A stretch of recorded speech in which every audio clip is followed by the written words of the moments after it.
నా life time teacher గౌరవ ముఖ్యమంత్రి శ్రీ నారా చంద్రబాబు నాయుడు గారికి, వేదికమైన మంత్రులు, శాసనసభ్యులు, అధికారులందరికీ నా హృదయపూర్వక నమస్కారం.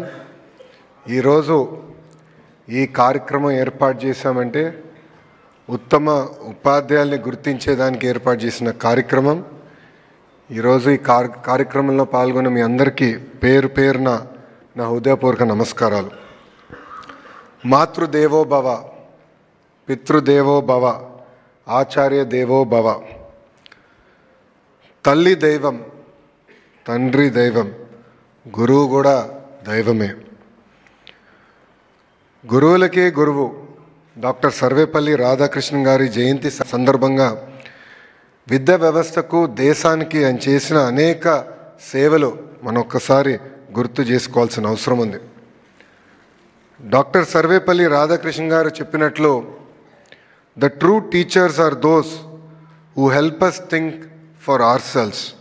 ఇది ప్రతి గురువు ఆచరిస్తే Andhra Pradesh model of education leap ఏదైతే మనం రూపొందించామో తప్పకుండా సక్సెస్ అవుతుందని నేను భావిస్తున్నా.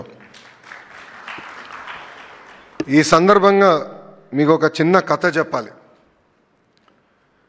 ఒక 50 సంవత్సరాలు పెద్ద ఆయన దగ్గర 19 సంవత్సరాలు కుర్రోడు డ్రైవర్గా చేరారు. అతను 10th క్లాస్లో డ్రైవర్ 10th క్లాస్లో ఇంగ్లీష్ ఎగ్జామ్ ఫెయిల్ అయ్యారు. సో 10th డిస్కంటిన్యూ చేశారు. అప్పుడు ఆ పెద్ద ఆయన చెప్పారు, ఇది కరెక్ట్ కాదు, పొద్దున ఓకే నువ్వు డ్రైవింగ్ చేయి, రాత్రి నేనే నీకు పాఠాలు చెప్తా, తప్పనిసరిగా నువ్వు ఇంగ్లీష్ పాస్ అవ్వాలని చెప్పారు. ఇంగ్లీష్ అతను పాస్ అయ్యాడు, 10th పాస్ అయ్యారు. అక్కడితో ఆపలా, నువ్వు 11th 12th కూడా బాగా చదవాలి, నా దగ్గర డబ్బులు లేదు సార్ అంటే నీకు అయ్యే ఫీజు, బుక్స్, ఆ ఖర్చంతా నేను పెడతానని ఆ పెద్ద ఆయన చెప్పారు. దాని తర్వాత అతను బీఏకి వచ్చాడు.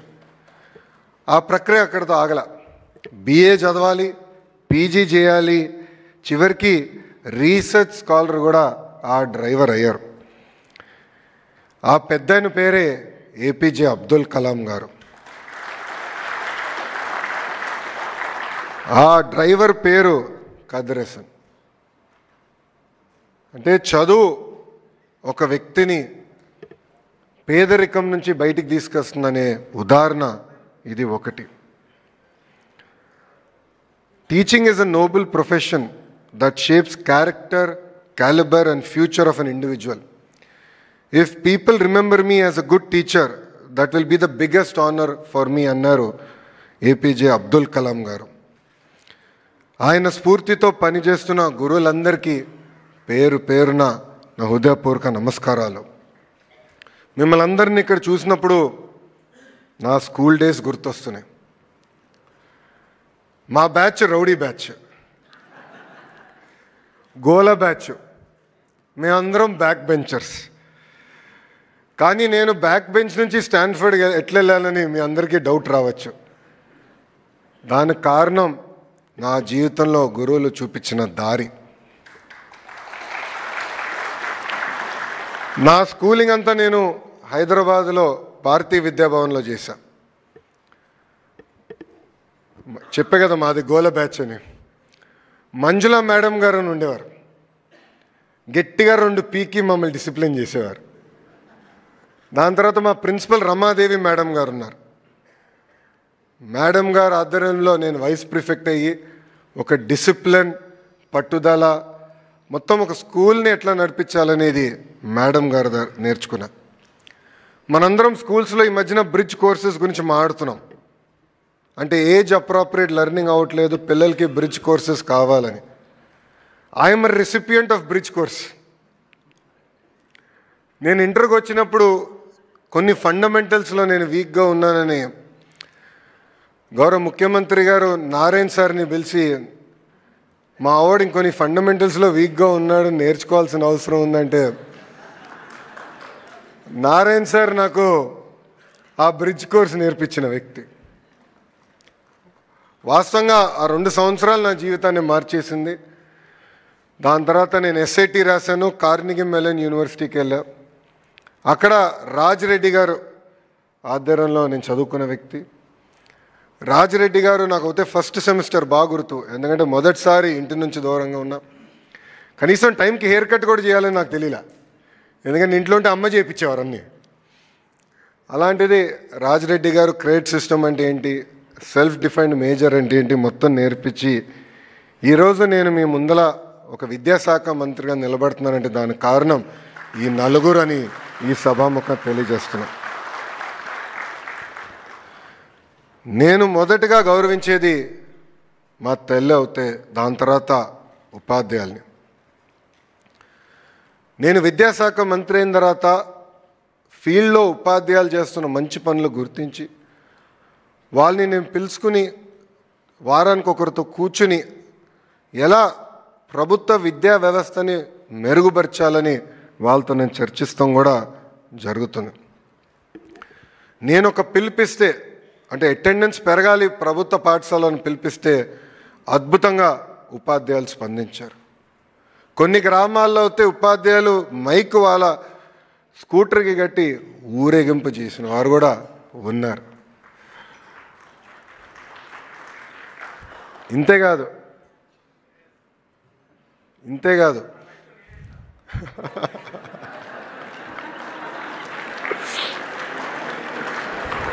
గట్టిగా చప్పట్లు కొట్టాలండి, కష్టపడ్డారు. ఒక మహిళా టీచర్ ఒక విలేకరితో మాట్లాడుతూ ఆ విలేకరి అడిగారు, పిల్లల్ని ఎందుకు ప్రభుత్వ పాఠశాలలో చేర్చాలంటే జీరో ఇన్వెస్ట్మెంట్ హై రిటర్న్స్ అని చెప్పారు. ఆ విలేకరికి అర్థం అవ్వలా. ఏంటి సార్ కొంచెం ఎక్స్ప్లెయిన్ చేయండి మేడం అంటే, ప్రైవేట్ స్కూల్లో అయితే బ్యాగ్స్కి పుస్తకాలకి డబ్బులు కట్టాల్సిన అవసరం ఉంటుంది, కానీ మా ప్రభుత్వ పాఠశాల మొత్తం ప్రభుత్వమే మీ పిల్లల భవిష్యత్తు కోసం మీ ఖర్చు పెడుతుంది. అంతేకాకుండా అద్భుతమైన క్వాలిఫైడ్ టీచర్స్ మా దగ్గర ఉన్నారని కూడా మేడం గారు గర్వంగా చెప్పే పరిస్థితి. గౌరవ ముఖ్యమంత్రి గారికి నేను ఈరోజు తెలియజేస్తున్నా, సార్ మీ నాయకత్వంలో ఆంధ్ర రాష్ట్ర చరిత్రలో బహుశా మొదటిసారి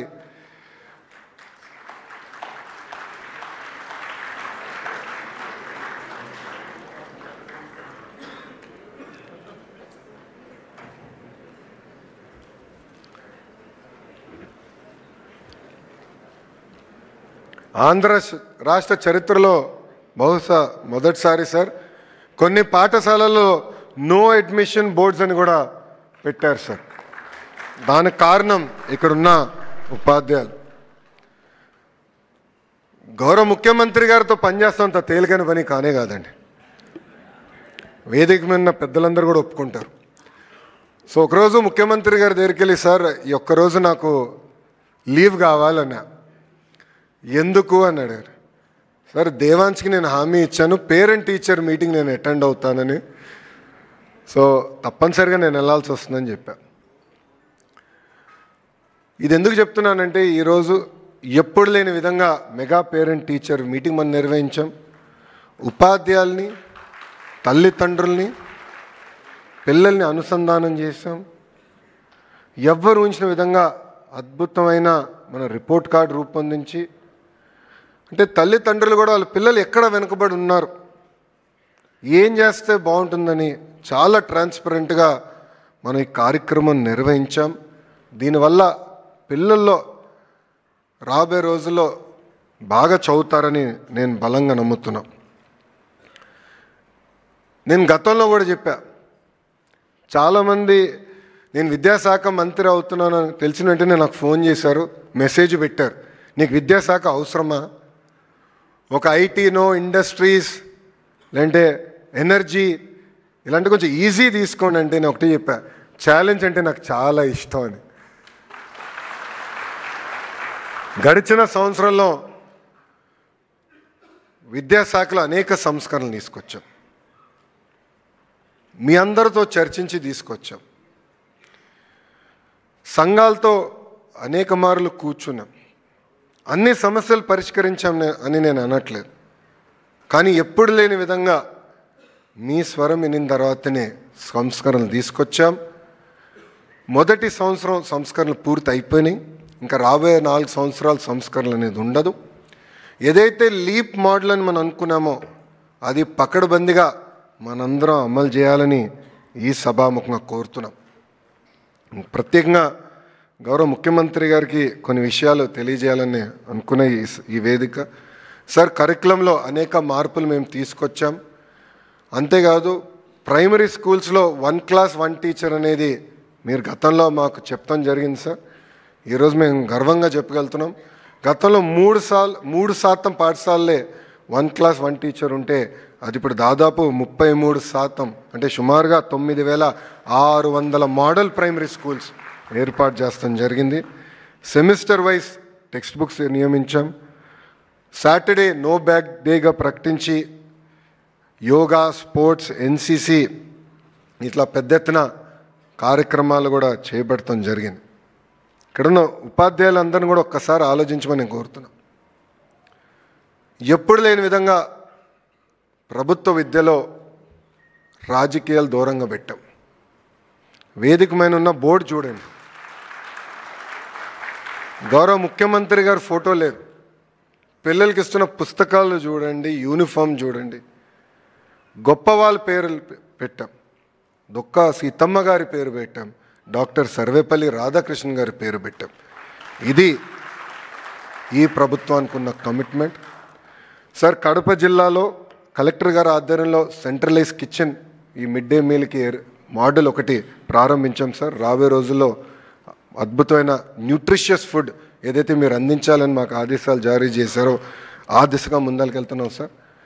సార్, ఉపాధ్యాయులందరూ కూడా ట్రాన్స్పరెంట్గా టీచర్ ట్రాన్స్ఫర్ యాక్ట్ తీసుకొచ్చాం sir. First time seniority list fix చేశాం.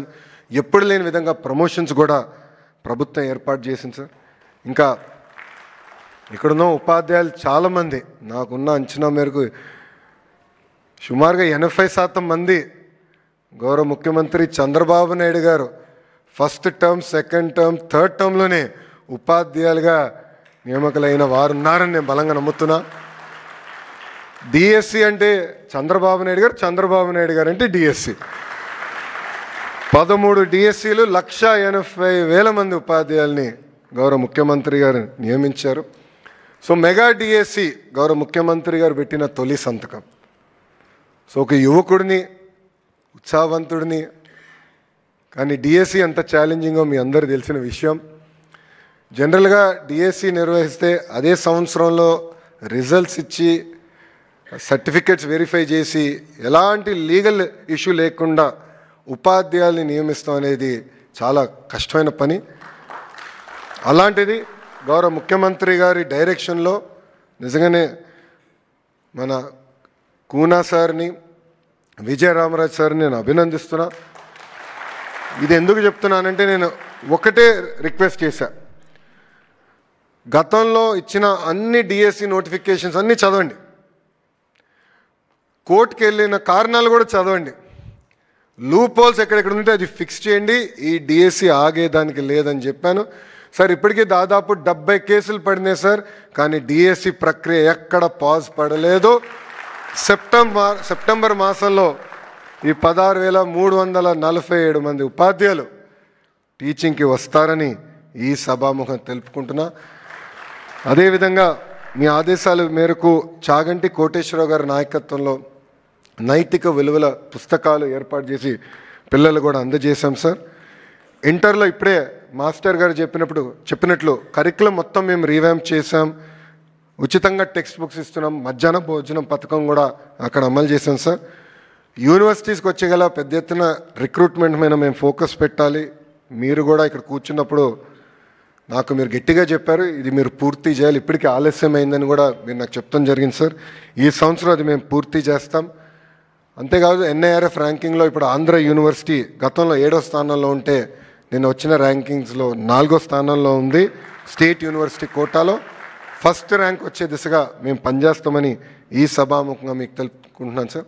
అదేవిధంగా ఐటీఐ, పాలిటెక్నిక్, డిగ్రీస్ కళాశాలను కూడా బలోపేతం చేయాలి, కరికులం మెరుగుపరచాలి, లోకల్లో ఉన్న ఉద్యోగ ఉపాధి అవకాశాలు లింక్ చేయాలని మీరు గతంలో చెప్పారు.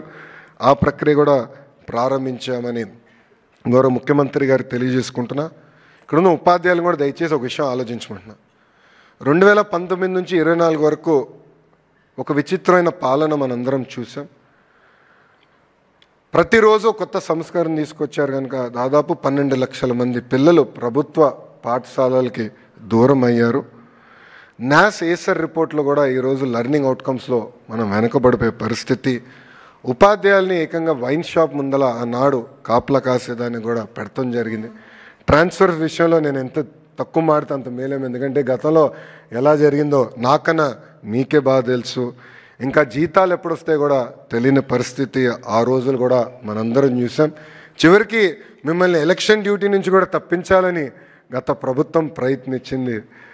సో ఇన్ని కష్టమైన పరిస్థితుల నుంచి ఈరోజు మొత్తం దేశానికే ఎస్ ఆంధ్ర రాష్ట్రంలో ఏదో జరుగుతుంది, అద్భుతమైన ఫలితాలు రాబోతున్నాయని మొత్తం దేశం మన వైపు చూసే విధంగా మీరు చేసినందుకు ఈ సభాముఖంగా ఉపాధ్యాయులందరికీ పేరు పేరున నా హృదయపూర్వక ధన్యవాదాలు తెలుపుకుంటున్నాను. వాస్తవంగా నేను ఈరోజు ఈ స్థాయిలో ఒక మంత్రిగా మీ ముందల నిలబడగలుగుతున్నానంటే దానికి కారణం మా ఉపాధ్యాయులు. నా నలుగురు ఎవరైతే పేర్లు కూడా చెప్పానో ఆ నలుగురు నాకు ఒక సెన్స్ ఆఫ్ డైరెక్షన్, ఒక పర్పస్, ఒక డిసిప్లిన్ నాకు నేర్పించిన వాళ్ళు. అందుకే ఉపాధ్యాయులు అందరం కూడా నేను కొన్ని విషయాలు ఈరోజు కోరాలనుకుంటున్నా. ప్రత్యేకంగా 3 విషయాలు మీతో మాట్లాడాలనుకుంటున్నా. మొదటిది గ్యారంటీడ్ ఎఫ్ఎల్ఎన్. అంటే ఏ క్లాస్కి ఆ క్లాస్కి బేసిక్గా మ్యాథ్స్ లాంగ్వేజెస్లో బేసిక్స్ మన పిల్లలు తెలుసుకోవాల్సిన అవసరం ఉంది, నేర్పించాల్సిన బాధ్యత మనందరిపైన ఉంది. రెండోది ఏసర్ నాస్ రిపోర్ట్ చూస్తే యావరేజ్ కన్నా తక్కువ ఆంధ్ర రాష్ట్రం ఉంది. దీంట్లో మనం చాలా ఇంప్రూవ్ అవ్వాల్సిన అవసరం ఉంది. ఏజ్ అప్రాప్రియేట్ లెర్నింగ్ అనేది మనం చాలా ఫోకస్ చేయాలి. ప్రత్యేకంగా ట్రాన్సిషన్ ఎప్పుడైతే పిల్లలు అవుతారో, అంటే అంగన్వాడీ నుంచి ఫస్ట్ గ్రేడ్కి మనం వచ్చే పిల్లలు కానివ్వండి, 5th క్లాస్ నుంచి 6th క్లాస్కి ట్రాన్సిషన్లో చాలా ఇబ్బంది పడుతున్నారు మన పిల్లలు. దానికి ప్రత్యేకంగా మేము బుక్స్ రూపొందించాం. అది కొంచెం సీరియస్గా తీసుకుని ఇక్కడున్న ఉపాధ్యాయులే కాదు రాష్ట్రంలో ఉపాధ్యాయులందరూ కూడా కోరుతున్నా, ఆ బ్రిడ్జ్ కోర్స్ ఎట్లయితే నేను ఆ బ్రిడ్జ్ కోర్స్ వల్ల నేను చాలా నేర్చుకున్నానో పిల్లలు కూడా అదే బ్రిడ్జ్ కోర్స్ అనేది చాలా చాలా అవసరం. ఆ బ్రిడ్జ్ కోర్స్ ఇస్తే కరెక్ట్ టైంలో వస్తే తప్పనిసరిగా ఈ ఎవాల్యుయేషన్లో కూడా టాప్ 3 రాష్ట్రాల్లో అంటే 1, 2, 3లో కంపల్సరీ ఆంధ్ర రాష్ట్రం నిలబడాలని ఉపాధ్యాయులందరినీ ఈ సభాముఖంగా కోరుకుంటున్నా. మూడవది లాస్ట్ విషయం, పోటీ పరీక్షల్లో ప్రభుత్వ పాఠశాలకు చెందిన పిల్లలు పెద్ద ఎత్తున ర్యాంక్స్ కొట్టాలి, చేయగలుగుతారు. అద్భుతమైన ఉపాధ్యాయులు ఉన్నారు. ఈరోజు కంటెంట్ మేము ఇస్తున్నాం, మెటీరియల్ ఇస్తాం. ఇంటర్లో అయితే కృతికా శుక్లా గారు చాలా అద్భుతంగా టెక్నాలజీ కూడా జోడించారు. ప్రతి వారం ఈరోజు పరీక్షలు ఏర్పాటు చేస్తున్నాం. ఒక విషయంలో మనకు వచ్చే పిల్లలు నిరుపేద కుటుంబాల నుంచి వచ్చే పిల్లలు, బ్రోకన్ హోమ్స్ నుంచి వచ్చే పిల్లలు. నేను చాలామంది పిల్లలు కలిసా, వాళ్ళు ఒక్కొక్కరి స్టోరీ అంటే చాలా బాధ వేస్తుంది. అంటే ఒక పాప నేను కలిసా ఇంటర్లో, మధ్యాహ్న భోజనం పథకం లాంచ్ చేసాక వెళ్ళినప్పుడు ఆమె చెప్పింది, పాప ఆమెకి అమ్మ నాన్న లేరు, అమ్మమ్మ చూసుకుంటుంది. ప్రతిరోజు విజయవాడలో చేపలు పట్టి చేపలు అమ్మి ఆ పాపని చదివిస్తారు. అలాంటి పిల్లలు మన దగ్గరకు వస్తున్నారు.